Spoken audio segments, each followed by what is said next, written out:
All right, today what we're going to be doing is graphing sine and cosine functions, but we're going to be translating them left, right, up, or down. And we're going to graph these the same way we graph those radical functions, where we look at the parent function with our a value or the amplitude and our period, write those points down, and then translate that. So remember that a helped us find the amplitude. B helped us find the period, and our graph went in increments of pi over 2 divided by b, or what we're going to be using, which is a little bit more useful, pi over 2 times 1 over b, just so we don't have a complex fraction to deal with. Okay. Now, we'll graph equations in the form a times sine of b, and then in parentheses x minus h. That's going to tell us our left and right shift, plus k, which is going to tell us our vertical shift up or down. And same thing with cosine. So we're still going to do the same thing that we did before. In step 1, we're going to identify period, amplitude, the shifting, the increments, and all that. We're also going to draw the horizontal line y equals k, which is the midline. Remember, in the previous days, the midline was always y equals 0, or the axis. We called it y equals 0 because we didn't have a k value. Now that we do, that's going to shift things. And we're going to identify the 5 key points of the sine or cosine graph, and then we're going to find the final points by translating left or right h units and up or down k units. And the translation vector is h comma k. That tells us how far to go. So when you see the word translation vector, that just tells you how far left, right, up, or down to go.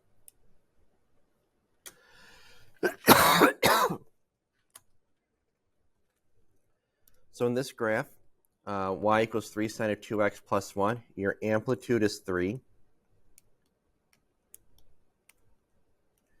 Your period is 2 pi over b, or in this case 2 pi over 2, which is just pi. Our axis or midline is y equals 1. So right here, and before I go any further, I'm going to say, okay, this is y equals 1, and I'm going to draw a midline, a dotted line to represent that. So since this is a sine graph, normally sine starts right here at 0, 0, but because we are shifted up 1, it's going to start right here. But we'll get back to that. Now the increments, pi over 2 times 1 over b, well, that's 1 over 2, or pi over 4. So that is our increment, pi over 4. So since this is sine, we're going to start with 0, 1 pi over 4, 2 pi over 4, which is pi over 2, 3 pi over 4, 4 pi over 4, which is pi. And our y values, sine starts at 0, 0. Now the amplitude is 3, so we're going to go up to 3, back down to 0, down to negative 3, and back down to 0. My translation vector, 0, 1. So I'm going to be taking all of these y values and shifting them up 1, because our k value goes up or down. So our x values are going to stay the same because we don't have a horizontal shift, so the x values will stay the same in our table, but our y values are all going to be plus 1. So 1, 4, 1, 2, and 1. Sorry, negative 2, negative 2. This one sometimes tricks people up, where they'll say, oh, this must be negative 4 down here, because it's positive 4 right here. No, we're taking each of these y values and adding 1 to it. So negative 3 plus 1 is negative 2. So now over here, the x values, or the x-axis, will go 0, then pi over 4, pi over 2, 3 pi over 4, and pi. And then our y values will go up to 4 and negative 2. So we have 0, 0, 1, then pi over 4, comma 4. Then we go back down to the midline, which is y equals 1. Then we go down to negative 2. And then we go back up to the midline when we get to pi. So our graph will look like that. And it's okay that we went through our tick marks, like with our writing right there. No big deal. So this is just the same graph shifted up 1. The same graph as this, which we grabbed the other day. Every y value went up by 1, and then we graphed it.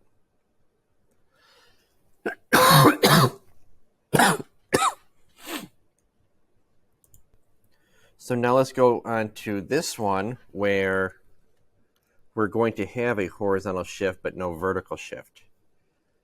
Our amplitude is 5.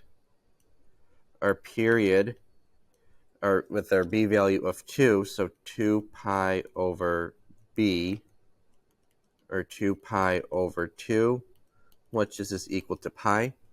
Our midline, since we have nothing added out here, or subtracted, y equals 0.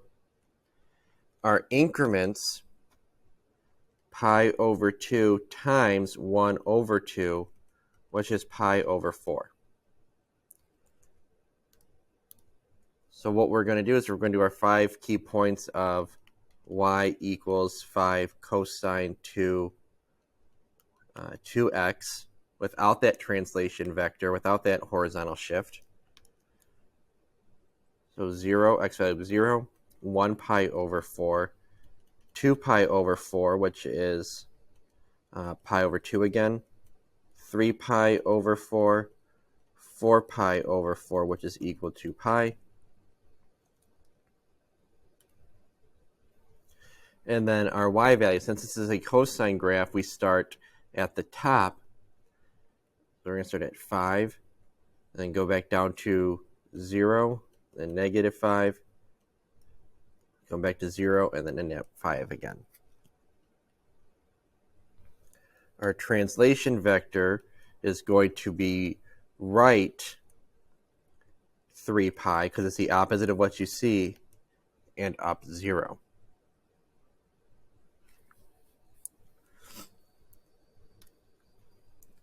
Now the 5 key points for this, because we're shifting left and right, we're shifting 3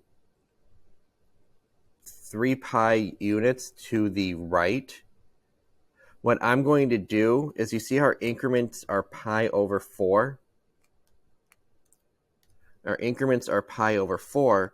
What I'm going to do is I'm going to change this into a pi over 4. So 3 pi equals 12 pi over 4, okay? Because 12 divided by 4 is 3. So that's where I'm going to start, at 12 pi over 4. So instead of my x value being 0, I'm going to write 12 pi over 4, which is equal to 3 pi. And since my increment is pi over 4, I'm just going to add a pi over 4 each time. So 13 pi over 4 is my next one. I can't reduce that, so I'm not going to. 14 pi over 4. I can reduce that to 7 pi over 2. Then 15 pi over 4. Can't reduce that. And then we have 16 pi over 4, which is equal to 4 pi. And that should make sense because we are shifted right 3 units, 3 pi units. Our period is pi. If I take 3 pi and add 1 pi to it, I get 4 pi. So the trick here, to make it a little bit easier, is this conversion right here. Because when we did the parent function, we just added pi over 4 each time and then reduced the fraction. And it was easy because we were starting at 0. But because we are shifted to the right 3 pi units, we have to start at 3 pi. And if I say, okay, we have 3 pi, 3 pi plus pi over 4, that can get a little bit confusing to do each time. So to save us some work, I just converted this from the very beginning to have a denominator of 4 so that I can just keep adding 1 to the numerator each time. And then with our y values, they stay the same because we did not shift up at all. So we're going to start at 3 pi, and then we had 13 pi over 4. Then we had 7 pi over 2. Then we had 15 pi over 4. And then we had 4 pi. Right? Yep. And then with our y values, we started at 5. It went down to negative 5. So my cosine graph will start up here. And then it will go down to our midline, which is y equals 0. Down to negative 5. Back up to our midline. And then back up to the top of the amplitude. So the graph will look like that. So horizontal shifts are significantly more difficult than vertical shifts, but I really think converting 3 pi into a denominator of 4, and that makes it a bit more manageable than trying to get common denominators each time. All right, if we look at this one, we have a horizontal shift and a vertical shift. Our amplitude is 2. Our period, our b value is 2, so 2 pi over b, or 2 pi over 2, which is pi. Our axis, our midline, is also a 2, y equals 2, so let's do that. And then we have the 5 key points of 2 cosine of 2x. Our increment, though, pi over 2 times 1 over 2. So pi over 4 is our increment. So the key points, our x value is going to be 0, 1 pi over 4, 2 pi over 4, which is pi over 2, 3 pi over 4, and 4 pi over 4, which is pi. And then our y values, this is a cosine graph, so we should start at the top. So normally it would be 1, but because our amplitude is 2, so 2, 2, 0, negative 2, 0, 2. Now my translation vector is going to be pi over 4 to the right and 2 up. So I'm going to do that to my y values first just to get that over with. To my y values, I'm going to add 2 to each one of these.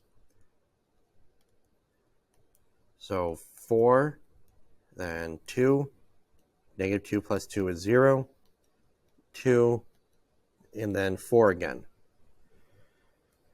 Now my x values, I am shifted pi over 4 to the right. My increments happen to also be pi over 4, so I don't have to do what I did in the last problem and make sure they have the same denominator. Whoops. So we're going to start at pi over 4, and then I'm going to add my increment each time. My increment, again, is pi over 4. So pi over 4, whoops, and then 2 pi over 4, which is pi over 2, then 3 pi over 4, 4 pi over 4, which is pi, and then 5 pi over 4.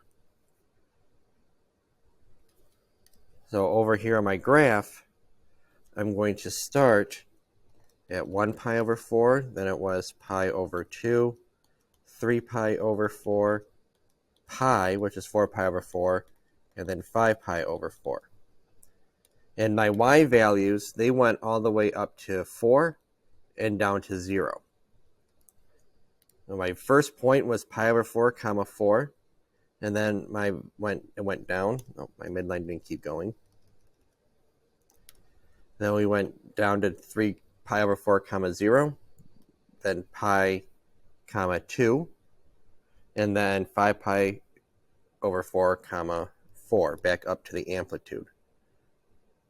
So it goes just like that.